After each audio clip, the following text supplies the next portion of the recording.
जैसा कि आप जानते हैं 2025 हाइब्रिड का साल कहलाता है। हाइब्रिड का साल मतलब कि लोग पहले ऑन ग्रिड सिस्टम की तरफ जा रहे थे, ऑफ ग्रिड सिस्टम की तरफ जा रहे थे। अब लोगों ने शिफ्टिंग की है काफ़ी हद तक हाइब्रिड सिस्टम की तरफ। हाइब्रिड सिस्टम में पहले लोग यूज़ कर रहे थे लेड एसिड बैटरीज, टार ट्यूबुलर बैटरीज और अपना ड्राई बैटरीज। अब लोग शिफ्ट हो रहे हैं लिथियम आयन बैटरीज की तरफ। लिथियम आयन बैटरीज की काफ़ी कैटेगरीज हैं जो बेहतरीन कंपनीज काम करने वाली हैं, जिन्होंने यहाँ पे रहना है, जिन्होंने यहाँ पे सर्वाइव करना है। अगर उनकी बैटरीज की प्राइजेस की बात करें वो तकरीबन 250 लाख प्लस में है। और अगर बात करें हल्की कंपनियों की, नई नई कंपनियों की जिन्होंने इधर स्टेप नहीं करना या जिनके सेल बी ग्रेड है, उनकी जो प्राइजेस हैं वो 2 लाख या 1,80,000, 90,000, 2 लाख की रेंज में।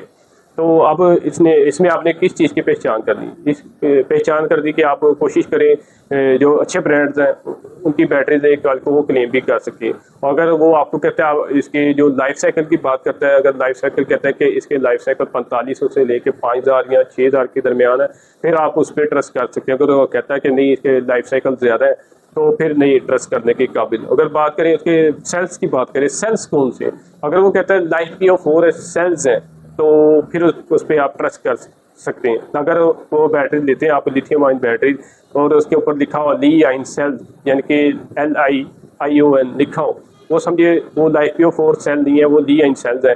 ली आयन सेल जो होते हैं वो 3.7 वोल्ट का एक सेल होता है और उसमें अगर बैटरी में 16 सेल लगते हैं और ली आयन के जो सेल्स लगते हैं वो 13 सेल्स लगते हैं। इस वजह से भी उसकी प्राइस कम हो सकती है। और बात करें फ्लेमेबल की, जो ली आयन सेल्स होते हैं वो फ्लेमेबल होते हैं, यानी कि उनको आगे जल्दी पकड़ सकती है, वो अपना हीट बर्दाश्त नहीं कर सकती इतनी ज़्यादा। और जो लाइफ PO4 सेल्स है वो 3.2 वोल्ट के सेल्स होते हैं और उसके 16 सेल्स लगे होते हैं 51.2 वोल्ट बैटरीज में। तो इस वजह से भी लाइफ PO4 जो बैटरीज है उसकी प्राइस ज़्यादा होती है। और अगर एक और डिफरेंस आप देख सकते हैं मार्केट में, जो प्राइजेस कम होने की वजह से क्या वजह, उसके जो सेल्स लगाए होते हैं उसके B ग्रेड के लगाए होते हैं। B ग्रेड सेल्स और as compare to A grade cells उसकी प्राइस में काफ़ी ज़्यादा डिफरेंस आता है।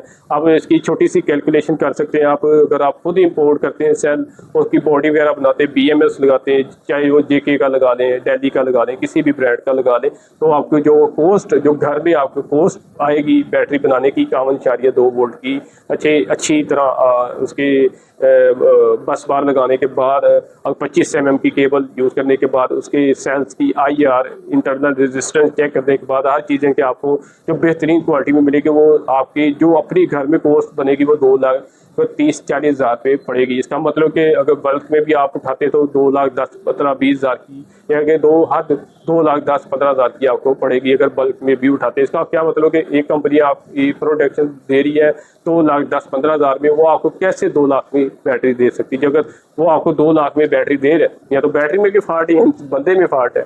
तो आप खुद भी कैलकुलेशन कर दिया करें। अगर आपको आपकी कैलकुलेशन से हट के आपको लो प्राइस में दे रहा है, कोई ना कोई इसमें फॉल्ट होगा, कोई ना कोई इसमें रीज़न हो गया। मैंने रीज़न जो थी वो बता दिया आपको, लाइफ साइकिल की बता दी है, DOD की बात कर दी है। DOD वो अक्सर जो बैटरीज होती हैं उन्होंने कहते हैं DOD इसका 95% है, 100% या 90% है, लेकिन उन्होंने जो लॉक किया होता है वो 60% या 50% पे किया होता है, ताकि इसलिए किया होता है कि ताकि बैटरी ज़्यादा लोड बर्दाश्त ना करे, इसकी लाइफ ज़्यादा हो।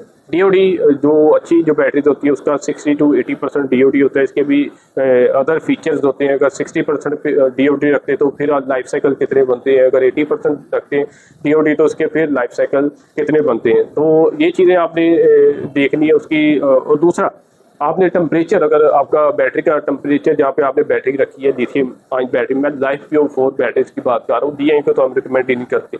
लाइफ PO4 अगर 20 to 25 डिग्री का आप टेम्परेचर है, दैन इसकी जो लाइफ है वो 10 से 12 साल है। अगर आपकी जो रूम का टेम्परेचर 20, 25 से 30 से ऊपर है, ऑब्वियसली बैटरी का अपना भी टेम्परेचर हो रहा है 40-50 की रेंज में चला जाना, दैन इसकी लाइफ डिक्रीज हो जानी है। फिर आप इसको कह सकते हैं 7 से 8 साल इसकी लाइफ है। लेकिन जो हकीकत है वो लोग नहीं बता रहे। अगर आपको हमारी हेल्प चाहिए हो बैटरी की पहचान करने के लिए, बैटरी को कैसे कैलकुलेट करना है, इसका DOD कैसे कैलकुलेट करना है, इसका IR कैसे कैलकुलेट करना है, इसके लाइफ PO4 सेल है कि नहीं सेल है, सेल कौन सा है, EV का सेल है, गोशान का सेल है, कैटल का सेल है, BYD का सेल है, किस कंपनी का सेल है, ये सारी चीज़ें अगर आपको खुद पता है तो वेल एंड गुड है, अगर नहीं पता तो आप हमारी भी खिदमत हासिल कर सकते हैं। सबसे पहले फिर मैं आपको बताता जाऊँ, अगर आपको कोई चीज़ कंपनी कम प्राइस ऑफर कर रही है तो प्राइस में जाएं, उसमें देखें वजह क्या है, रीज़न क्या है। अभी आपने देखा केसेस काफ़ी आए हैं मार्केट में, सेल्फ जलने की, बैटरी जल गई है तो सेल फूल के बाहर आ गए। इसकी क्या वजह थी? वो ज़्यादातर लीन के सेल्स थे या उसको सही स्टैंडर्ड के साथ अटैच नहीं किया गया था। आपसे ये फिर रिक्वेस्ट की जाती है जब आप बैटरी लेने जाएं, क्योंकि आप ह्यूज इन्वेस्टमेंट करने जा रहे हैं, आप ये सोच के इन्वेस्टमेंट करने जा रहे हैं कि मेरी 10-12 साल निकल जाएंगे इस बैटरी से, तो फिर आपको ये चीज़ें सारी चेक करनी पड़ेंगी। टेम्परेचर को भी मेंटेन रखना पड़ेगा, उसके लाइफ साइकिल को भी मेंटेन रखना पड़ेगा, उसके सी रेटिंग की भी कंट्रोल रखना पड़ेगा, उसके DOD का भी कंट्रोल रखना पड़ेगा, इसके दूसरे अदर फैक्टर्स हैं उनको भी कंट्रोल रखना पड़ेगा। अगर फिर बताते चलें, अगर आपको हमारी खिदमत चाहिए हो तो हमारे नंबर 0300 148 पे आप रब्ता कर सकते हैं। लिथियम आयन के हवाले से आप हमारी हमसे इंफॉर्मेशन ले सकते हैं और हमसे गाइडेंस भी हासिल कर सकते हैं। मेरी मज़ीद वीडियोस के लिए मेरे चैनल को सब्सक्राइब करें। तब तक के लिए अल्लाह हाफिज़।